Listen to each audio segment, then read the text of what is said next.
Please doctor full meaning কি বলো তো?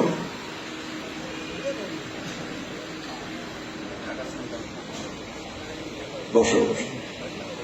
বাহ, হায়রে ছাত্র, হায়রে ছাত্র দল, আমরা ছাত্র সমাজকে নেতৃত্ব দেব।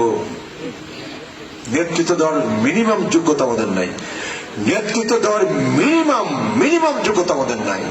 এবং যোগ্যতা নাই বলেই ডাকসুতে ওরা জিতে, যোগ্যতা নাই বলেই রাষ্ট্রতে ওরা জিতে, যোগ্যতা নাই বলেই চাকসুতে ওরা জিতে, যোগ্যতা নাই বলেই চাকসুতে ওরা জিতে। 4টে ইউনিভার্সিটিতে একটি বিশেষ ছাত্র সংগঠন বিপুল ভোটের ব্যবধানে জয়লাভ করছে।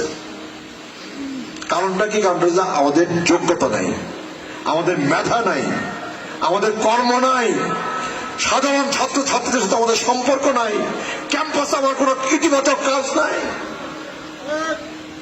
Campus, college campus, high school campus, বিশ্ববিদ্যালয় ক্যাম্পাসে আমার কোন ইতিবাচক কাজ নাই। আল্লাহ এবার ফেব্রুয়ারির ইলেকশনে বিএনপি ক্ষমতায় নিবে, ঠিক। কিন্তু আমার ধারণা খুব বেশি দিন আমরা ক্ষমতায় টিকে থাকতে পারবো না যদি না আমরা মানুষের মন জয় করে চলতে না পারি। মানুষের মন কিন্তু জয় করে আমরা চলতে পারতেছি না, যে কারণে বলি 14 মাসে 14টা ভোট কমছে। ভোট কিন্তু 14টা কমে নাই, ভোট কিন্তু 14টা কমে নাই, ভোট অনেক বেশি কমছে। ঢাকা ইউনিভার্সিটিতে, চিটাগাং ইউনিভার্সিটিতে, রাজশাহী ইউনিভার্সিটিতে, জাহাঙ্গীরনগর ইউনিভার্সিটিতে কারা পড়ে? যারা মূর্খরা পড়ে, যারা কম মেধাবী তারা পড়ে। তারা কি সব চিটাগাংয়ের পোলাপান পড়ে কিংবা রাজশাহীর পোলাপান পড়ে? রাজশাহী ইউনিভার্সিটিতে মাদারগঞ্জের আছে না 2-4 জন? সারা বাংলাদেশ থেকে রাজশাহীতে পড়তে যায়, সারা বাংলাদেশ থেকে ঢাকায় পড়তে যায়, সারা বাংলাদেশ থেকে চিটাগাংয়ে পড়তে যায়, জাহাঙ্গীরনগরে পড়তে যায়। বাংলাদেশের সেরা মেধাবী ছেলে মেয়েগুলো পড়তে যায় এই পাবলিক ইউনিভার্সিটি গুলাতে। ওরা ভোট দেয় নাই।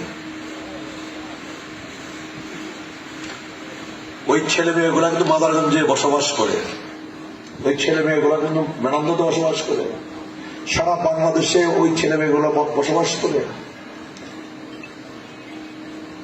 ওই ছেলে মেয়েদের, ঢাকা ইউনিভার্সিটির ছেলে মেয়েদের প্রভাব নাই বাংলাদেশে?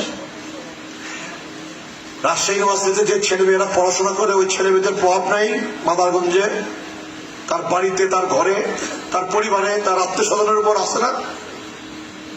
আমার ছেলে রাজশাহী ইউনিভার্সিটিতে পড়ে, চিটাগাং ইউনিভার্সিটিতে পড়ে, ঢাকা ইউনিভার্সিটিতে পড়ে, জাহাঙ্গীরনগরে পড়ে,